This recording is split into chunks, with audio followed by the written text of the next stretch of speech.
मैं doctor professor Harjinder Pal Singh Saluja, professor commerce, शासकीय विश्वनाथ यादव तामस्कर, स्वशासी स्नातकोत्तर महाविद्यालय, दुर्ग, छत्तीसगढ़। आज आपसे हम संयंत्र विन्यास या संयंत्र ढांचा, जिसको हम इंग्लिश में प्लांट लेआउट कहते हैं, इसकी चर्चा करेंगे। जब हम अभिन्यास की बात करते हैं तो किसी विशेष क्रम में रखी हुई मशीनों या हमारे आवश्यक उपयोग में आने वाली सामग्रियों के बारे में बात करते हैं। जब हम प्लांट लेआउट की बात करते हैं तो हम एक ऐसी व्यवस्था की बात करते हैं कि मशीनें इस क्रम में रखी जाएं, इस तरह से रखी जाएं ताकि हमारा उत्पादन का कार्य निर्बाध रूप से, व्यवस्थित रूप से सतत चलता रहे। श्री मूरे के शब्दों में प्लांट लेआउट या संयंत्र विन्यास से आशय वैयक्तिक परिचालन, संग्रहण एवं सामग्री के रखरखाव के समुचित प्रबंधन से है।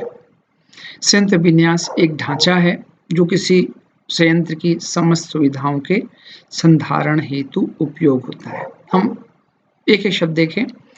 वैयक्तिक, व्यक्तियों को किस क्रम में रहकर कार्य करना है। परिचालन, मशीनों को जब चलाना है तो उसकी बात हो रही है। सामग्री के संग्रहण और निर्मित सामग्री संग्रहण या उसके रखरखाव की बात हो रही है। इसके लिए हम प्रबंध की कार्य की बात कर रहे हैं। या ये कह लीजिए कि संयंत्र में उपलब्ध जो सुविधाएं हैं उनको उपयोगी तरीके से संधारित करने का कार्य ही वास्तव में संयंत्र अभिन्यास है। संयंत्र ढांचा या संयंत्र विन्यास समस्त उत्पादन सुविधाओं के भौतिक प्रबंधन एवं व्यवस्थापन संबंधित है। वास्तव में कार्यस्थल पर या उत्पादन स्थल पर जहां मशीनें लगी हैं वहां के प्रबंधन और व्यवस्थापन की बात ही हम संयंत्र विन्यास में करते हैं। इसमें इस तरह से सुविधाओं या व्यवस्थाओं को क्रमबद्ध किया जाता है, प्रबंधित किया जाता है, जिससे कि हमारे उपक्रम का जो उद्देश्य है कि कम से कम लागत पर अच्छी किस्म का अधिक से अधिक उत्पादन प्राप्त हो सके।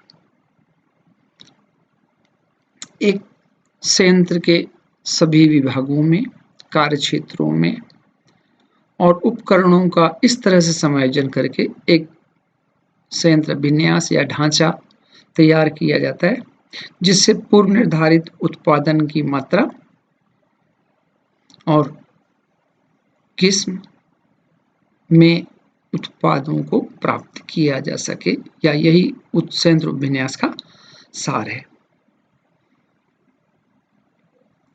एक और जहां संयंत्र विन्यास समस्त सुविधाओं का केंद्र होता है, वहीं दूसरी ओर संयंत्र ढांचा इन समस्त सुविधाओं के प्रयोग और उपयुक्त दोहन का मार्ग बताने वाला नक्शा होता है या रूपरेखा होती है कि किस क्रम में हमारा काम होगा।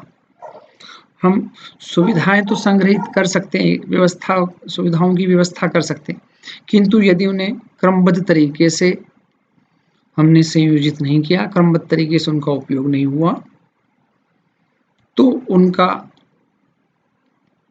प्रयोग और उपयुक्त दोहन संभव नहीं होगा।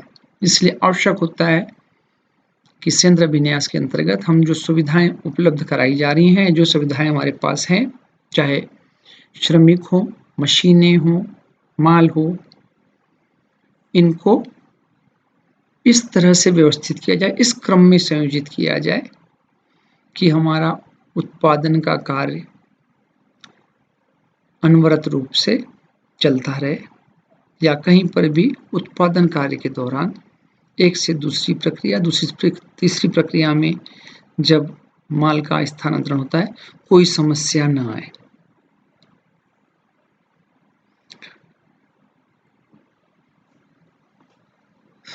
या दूसरे शब्दों में ये कह सकते हैं, हम जो हमारे पास कार्यस्थल या भूमि स्थल उपलब्ध होता है, उसमें मशीनों को इस क्रम में रखा जाता है कि हमारा उत्पाद निर्धारित गति से चलता रहे, सुरक्षा की दृष्टि से हमारा उत्पादन संबंधी कार्य सुरक्षित हो, श्रमिकों की सुरक्षा का ध्यान रखा जाए, श्रमिकों की सुविधा आराम का ध्यान रखा जाए और साथ ही साथ उत्पादन भी होता रहे। यही जो है संयंत्र विन्यास का सार होता है या इसकी मुख्य जो है उद्देश्य होता है, जिसको लेके मशीनों के क्रमों का निर्धारण किया जाता है। आगे आते हैं संयंत्र ढांचा या संयंत्र विन्यास में समस्याएं, प्लांट लेआउट प्रॉब्लम्स। किसी संयंत्र हेतु सुविधाओं के ढांचों का निर्माण और उसमें परिवर्तन निम्नलिखित कारणों से आवश्यक होता है या निम्नलिखित कारण होते हैं जो हमें संयंत्र विन्यास के लिए प्रेरित करते हैं, जिनका हमें समाधान करना होता है। पहला है उत्पादन ढांचे में परिवर्तन, चेंज इन प्रोडक्शन डिजाइन। यदि किसी उत्पाद की उत्पाद प्रक्रिया में परिवर्तन आता है या किसी नए उत्पाद की उत्पादन की हम रूपरेखा बनानी होती है, तब हमें उत्पादन संयंत्र ढांचे को या अभिन्यास को बदलना होता है और इसको बदलना आवश्यक हो जाता है। यदि प्रक्रियागत परिवर्तन हो रहे हैं, पहले जिस प्रक्रियाओं से होकर हमारा कच्चा माल निर्मित माल में परिवर्तित होता था, किसी प्रक्रिया में कुछ परिवर्तन किया गया है या कोई नई सामग्री का भी उसमें मिश्रण किया जा रहा है, तो ऐसी स्थिति में हमें संयंत्र विन्यास में परिवर्तन करने की आवश्यकता होती है। जैसे कोई कच्चा माल प्रोसेस ए प्रक्रिया ए में डालते थे, वहां से जो निर्मित माल निकलता था, फिनिश प्रोडक्ट होता था प्रोसेस ए का, उसको हम प्रोसेस बी में ट्रांसफर करते थे। बी का जो निर्मित माल होता था, फिनिश प्रोडक्ट होता था, उसको हम प्रोसेस सी में बेचते थे। सी से जो है वापस फिनिश्ड या सेलेबल विक्रय योग्य निर्मित माल प्राप्त होता, जिसको हम गोदाम में बेचते थे, वहां से विक्रय किया जाता। वर्तमान में हमने परिवर्तन किया और बी प्रोसेस में उत्पाद की किस्म को उच्च करने के लिए या मितव्ययी करने के लिए हमने कुछ अतिरिक्त कच्चे सामग्री के मिलाने का या जैसे कि रंग में मिलाने का या कोई नया जो है केमिकल डालने का निर्णय लिया और उस केमिकल को या रंग को मिक्स करने के लिए प्रोसेस बी में हमें कुछ नई मशीनों को लगाने की आवश्यकता है। तो ऐसी स्थिति में हमें अपने संयंत्र विन्यास को थोड़ा सा परिवर्तित करना होता है कि ए प्रोसेस में तो कोई परिवर्तन नहीं कर रहे, किंतु बी प्रोसेस में चूंकि हम नया केमिकल लगा रहे हैं या कोई नया रंग डाल रहे हैं, इसलिए मशीनें इस तरह से संयोजित की जाए कि वहां पर कार्य आसानी से हो और पूर्व की तरह जितने समय में प्रोसेस बी पर काम पूरा होता था, उतने ही समय में कार्य पूरा हो, ताकि प्रोसेस सी को माल उतने ही समय में, पूर्व निर्धारित समय में ही हम स्थानांतरित कर सके और वहां से आगे उत्पादन हो सके। तो ऐसी स्थिति में यदि हम कोई उत्पाद में कोई परिवर्तन करते हैं, तब भी हमें अपने संयंत्र विन्यास को परिवर्तित करना होता है या उस पर कुछ कार्य करने की आवश्यकता होती है। आगे आता है मांग में परिवर्तन, चेंज इन डिमांड। जब संयंत्र विन्यास की बात करते हैं तो उद्देश्य हमारा होता है कि जो मांग है उसके अनुरूप हम उत्पादन करके प्रस्तुत कर सकें। यदि बाजार में हमारे उत्पाद की मांग बढ़ गई है या घट गई है, तो ऐसी स्थिति में हमें वर्तमान संयंत्र विन्यास को, वर्तमान ढांचे को परिवर्तित करने की आवश्यकता होती है, क्योंकि उससे हमारा कार्य नहीं हो सकता। यदि मांग में वृद्धि हो गई है तो हो सकता है हमें अतिरिक्त मशीनों की आवश्यकता हो या उन मशीनों की आवश्यकता हो जिनकी उत्पादन क्षमता ज़्यादा हो। तो ऐसी स्थिति में या तो हम नई मशीनों को जो है विन्यासित करते हैं या पुरानी मशीनों की कार्य क्षमता कैसे बढ़ाई जा सकती है उसके अनुरूप कार्य करते हैं और कार्य क्षमता बढ़ाने के प्रयास करते हैं। इसके विपरीत यदि बाजार में हमारे उत्पाद की मांग घट गई है, तो ऐसी स्थिति में हमें पुनः हमारे संयंत्रों को अभिन्यासित करने की आवश्यकता होती है, क्योंकि पूर्ववत यदि हम उत्पादन करते रहे तो गोदाम में हमारे पास निर्मित माल की मात्रा या स्टॉक बढ़ता जाएगा और निश्चिततः स्टॉक बढ़ने से वहाँ एक समस्या आ जाएगी। हमारी कार्यशील पूंजी की हमें ज़्यादा आवश्यकता होगी और पड़े माल पुराना होगा या कुछ ऐसे उत्पाद हो सकते हैं, माल हो सकता है जो समय के साथ खराब होने लगते हैं। तो वैसी स्थिति में हमें उत्पादन को कम करने की आवश्यकता होती है।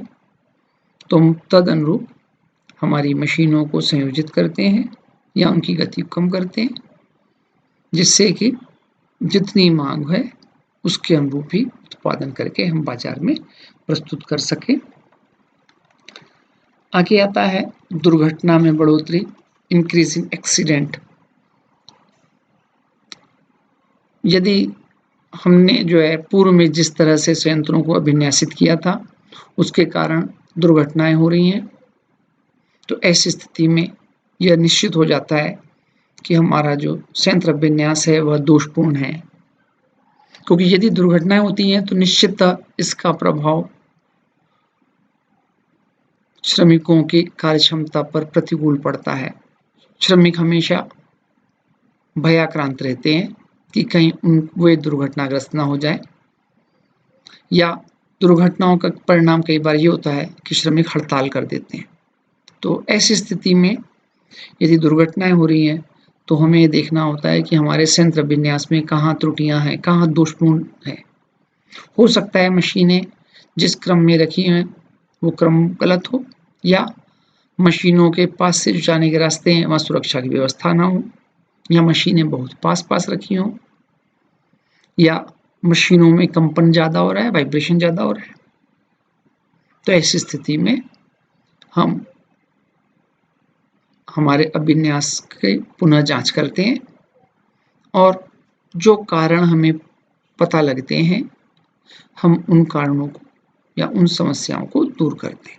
जैसे यदि मशीन में कंपन ज़्यादा आ रहा है तो इसका आशय ये हो सकता है कि मशीन जहाँ जिन जगहों पर कसी गई है या लगाई गई है, जो उसके लिए स्ट्रक्चर बनाया गया है, उसे और मजबूती की ज़रूरत है,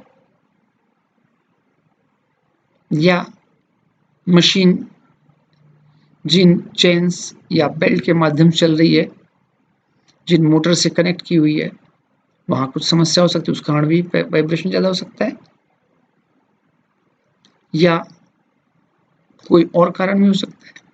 तो ऐसी स्थिति में हम कंपन नियंत्रित करने के प्रयास करते हैं जिससे कि दुर्घटनाएं ना हो, या आसपास सुरक्षा की व्यवस्था करते हैं ताकि श्रमिक कार्य करते समय उनसे पर्याप्त दूरी पर रहें और दुर्घटना ना हो।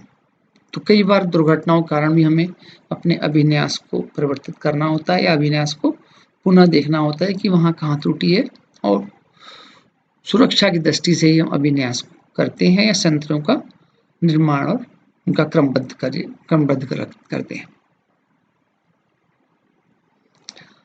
आगे आता है संयंत्र और मशीनरी चलन में न होना, अप्रचलित हो जाना। Plant and machinery becomes outdated और ऑब्सोलीट।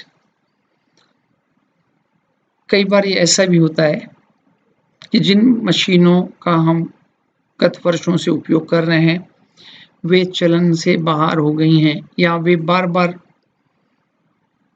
क्षतिग्रस्त हो रही हैं, खराब हो रही हैं, बिगड़ रही हैं, जिसके कारण बार-बार मरम्मत करना पड़ता है और उत्पादन प्रभावित होता है, या उनके कारण हमारी उत्पादन की लागत बढ़ रही है, या मशीनों के पुराने होने के कारण उत्पादन की गति जो है कम हो गई है। तो ऐसी स्थिति में हमें अप्रचलित मशीनों को, पुरानी मशीनों को बदलने की आवश्यकता होती है। तो यदि मशीनें अप्रचलित हो गई हैं, चलन से बाहर हैं, या उनकी कार्यक्षमता समय के साथ साथ कम हो गई है, तब भी हमें अपने अभिन्यास को परिवर्तित करना होता है या संयंत्र ढांचे में परिवर्तन की आवश्यकता होती है, नए संयंत्र की, नई मशीनों को लगाने की आवश्यकता होती है। पुअर वर्किंग एनवायरनमेंट, खराब कार्य वातावरण। जब कार्य का वातावरण कर्मचारियों की उत्पादकता और क्षमता को नकारात्मक रूप से प्रभावित करने लगता है, तब भी संयंत्र के ढांचे को बदलने की आवश्यकता होती है। जैसे भी हम चर्चा कर रहे थे, मशीनें में बहुत ज़्यादा आवाज़ हो रही है या बहुत ज़्यादा कंपन है या चलते समय मशीनें बहुत ज़्यादा हिलती हैं अथवा बीच-बीच में अलग तरह की आवाज़ आती हैं, तो निश्चिततः इसका प्रभाव श्रमिकों की कार्यक्षमता पर नकारात्मक होता है। या बीच-बीच में दुर्घटनाएँ होती रहती हैं या कुछ छोटे-मोटे एक्सीडेंट होते हैं या विस्फोट होते हैं या चिंगारियाँ निकलती हैं या आग निकलती है, तो निश्चिततः यह कार्य वातावरण को प्रतिकूल रूप से प्रभावित करता है।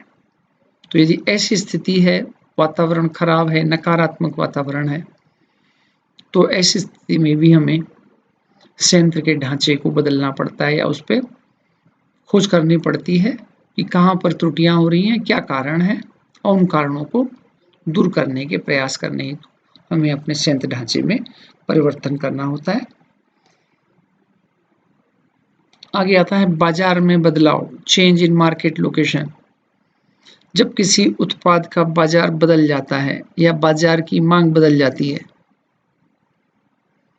या बाजार में नई तरह की या कुछ अतिरिक्त सुविधाओं के साथ वस्तुओं की मांग होती है, तब भी हमें अपने संयंत्र विन्यास में परिवर्तन करना होता है। हो सकता है कि बाजार में जिस वस्तु की मांग हो, जिस उत्पाद की मांग हो, हमारा उत्पाद उससे थोड़ा-सा दूर है या थोड़ा-सा उसमें कुछ कमी है। तो ऐसी स्थिति में हमें अपने उत्पाद में परिवर्तन करने हेतु हमारे संयंत्र ढांचे में परिवर्तन करना होता है।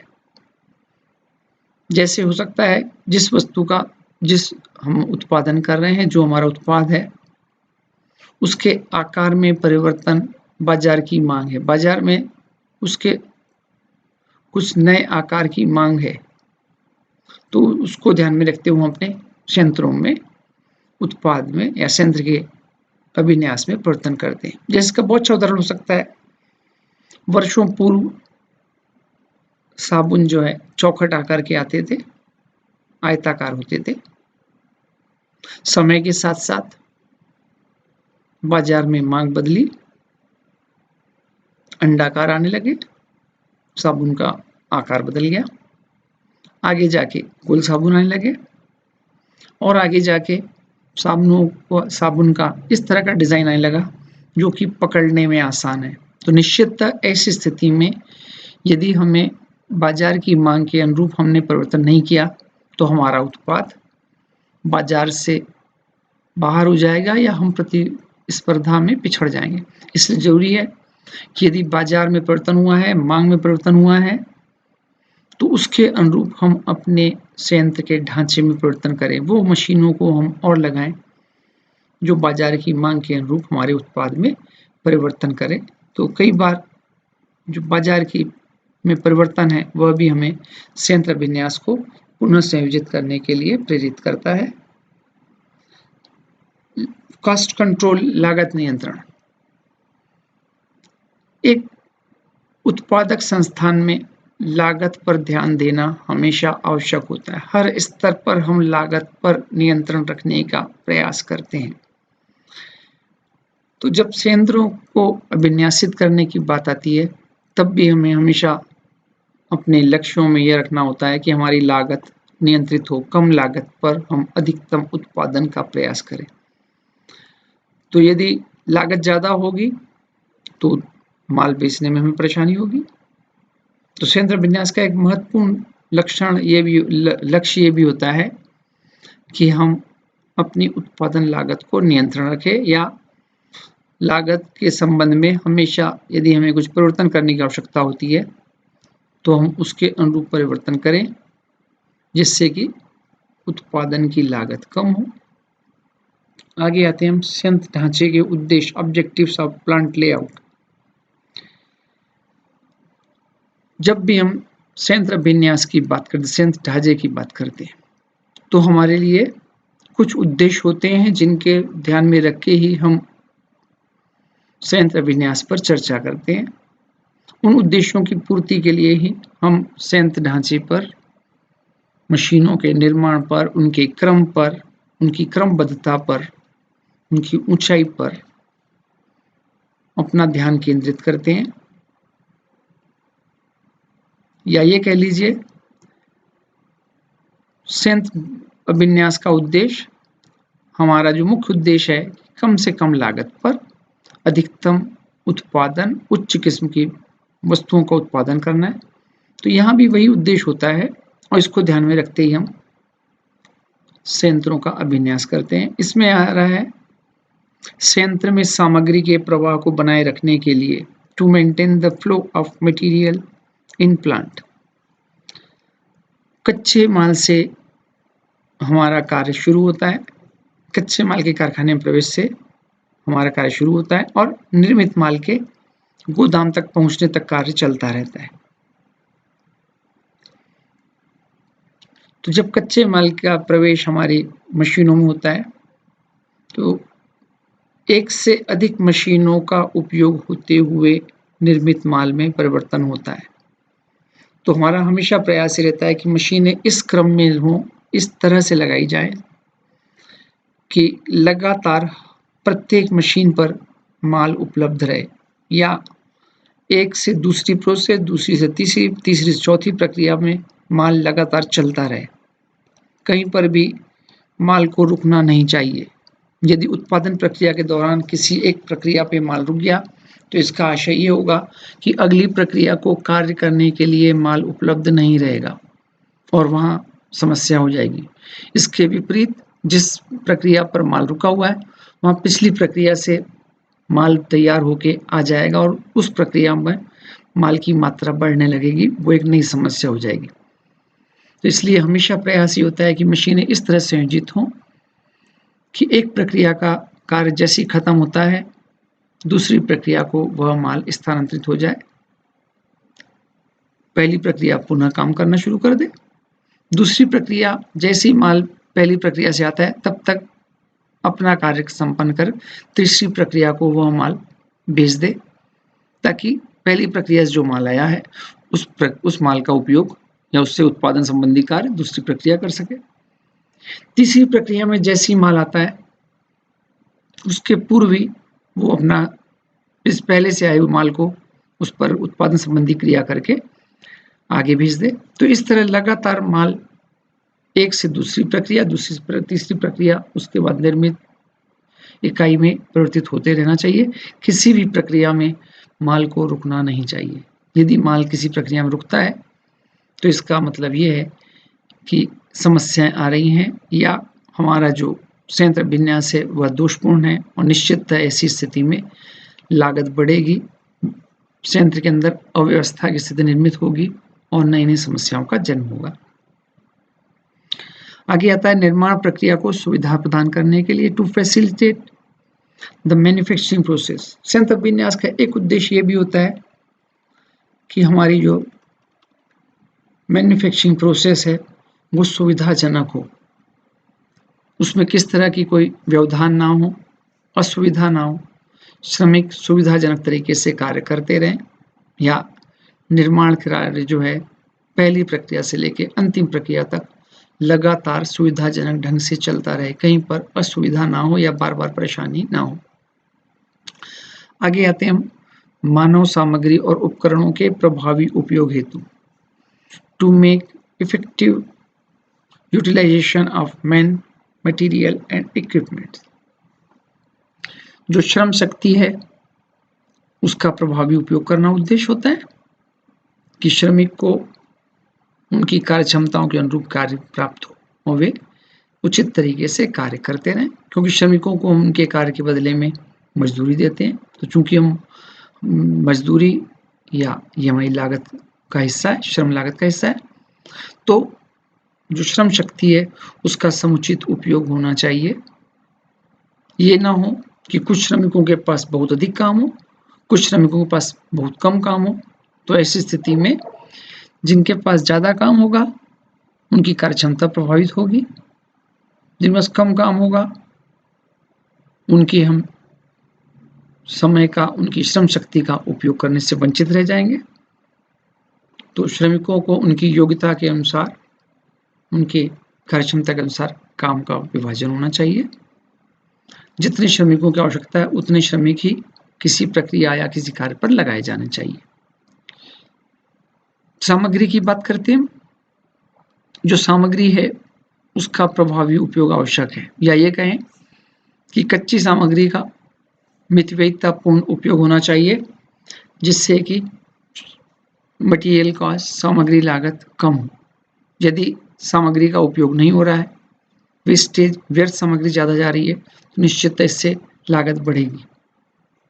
इस तरह उपकरणों की बात करें हम, इक्विपमेंट्स या टूल्स की बात करें, यदि इनका प्रभावी तरीके से उपयोग नहीं हो रहा है, उचित तरीके से उपयोग नहीं हो रहा है, तो इनमें टूट फूट ज़्यादा होगी, बार बार बिगड़ेंगे, बार बार इनकी मरम्मत की आवश्यकता होगी, तो मरम्मत लागत वृद्धि होगी। यदि टूट फूट ज़्यादा होगी तो इसका मतलब ये है कि हमारा कार्य करते करते हमारा उत्पादन कार्य प्रभावित होगा, हमें बीच बीच में उत्पादन रोकना पड़ेगा, और जिसके कारण हमारा जो कार्य की गति है वो प्रभावित होगी, उत्पादन की मात्रा, उत्पादन की किस्म प्रभावित होगी, और अंततः उत्पादन की लागत बढ़ेगी। तो संयंत्र विन्यास का एक उद्देश्य हमारे लिए ये भी होता है कि हम मानव सामग्री और उपकरणों का प्रभावी उपयोग करें। आगे आता है कर्मचारियों को सुविधा, सुरक्षा, सुगमता, आराम प्रदान करने हेतु संयंत्र विन्यास का एक उद्देश्य ये भी होता है कि कर्मचारियों को कार्य सुविधाजनक तरीके से करें, या बीच में यदि उन्हें आराम का अवसर मिलता है तो वहाँ उन्हें आराम की सुविधा हो सकता है हमारी प्रोसेस ऐसा हो कि एक श्रमिक लगभग 15 मिनट खड़े होकर काम करता है, फिर उसे 5 मिनट या 7 मिनट इंतजार करना होता है ताकि पिछले प्रोसेस से उस तक माल आए। तो इस दौरान यदि उसको बैठने की सुविधा होगी तो 5 मिनट बैठेगा तो निश्चित इससे कार्य क्षमता बढ़ेगी, थोड़ी देर आराम मिलेगा और वह पुनः अच्छे से काम करने की स्थिति में होगा।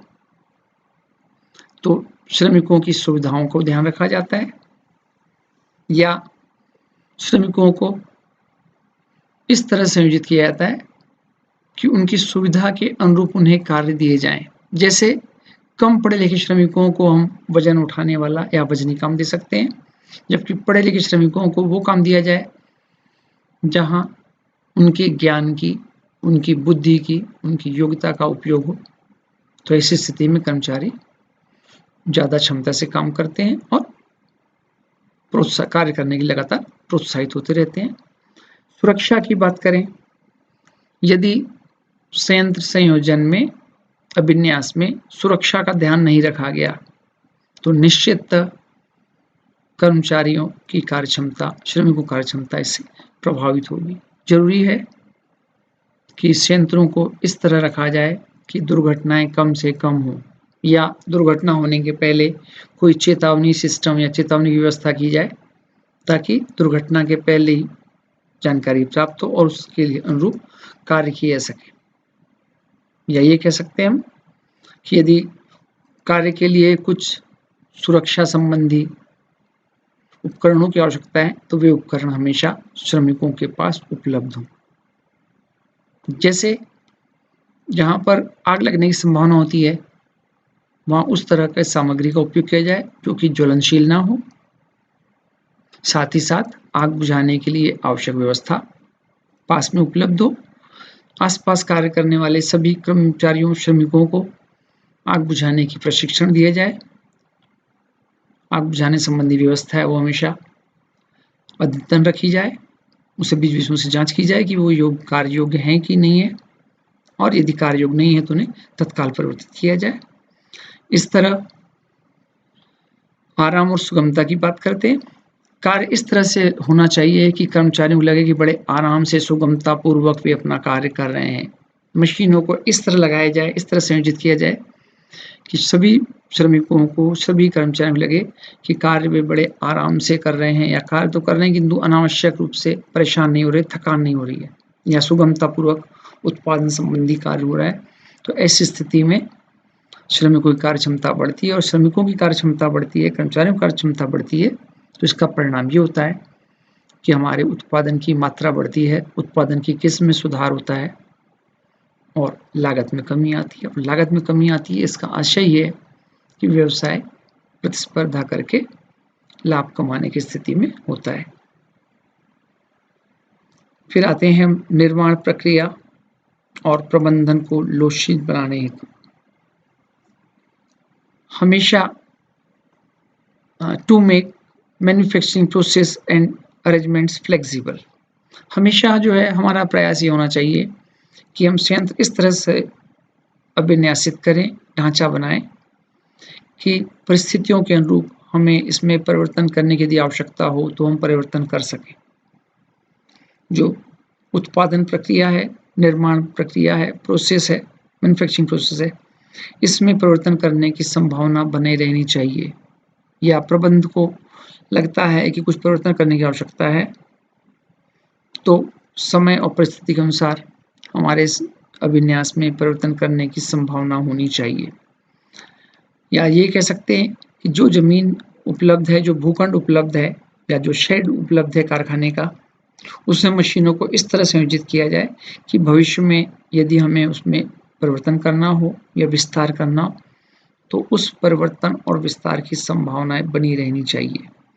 हम आवश्यकता के अनुरूप ही जगह का उपयोग करें। ये ना हो कि बस अधिक ज़मीन है, अधिक भूखंड है, अधिक कार्य क्षेत्र है, तो मशीनों को अनावश्यक रूप से दूर-दूर संयोजित कर दें। यदि ऐसा होगा तो भविष्य में हमारे पास नई मशीन लगाने के लिए भूमि की कमी हो जाएगी या हमें परिवर्तन करने के लिए पुरानी मशीनों को हटाने में ज़्यादा लागत लगेगी, ज़्यादा समय लगेगा। तो हमेशा जब भी संयंत्र अभिन्यास किया जाए, यह प्रयास करना चाहिए कि भविष्य की परिस्थितियों को ध्यान में रखें और परिवर्तन की यदि आवश्यकता हो तो वहाँ पर लोच की संभावना या परिवर्तन की संभावना बनी रहनी चाहिए।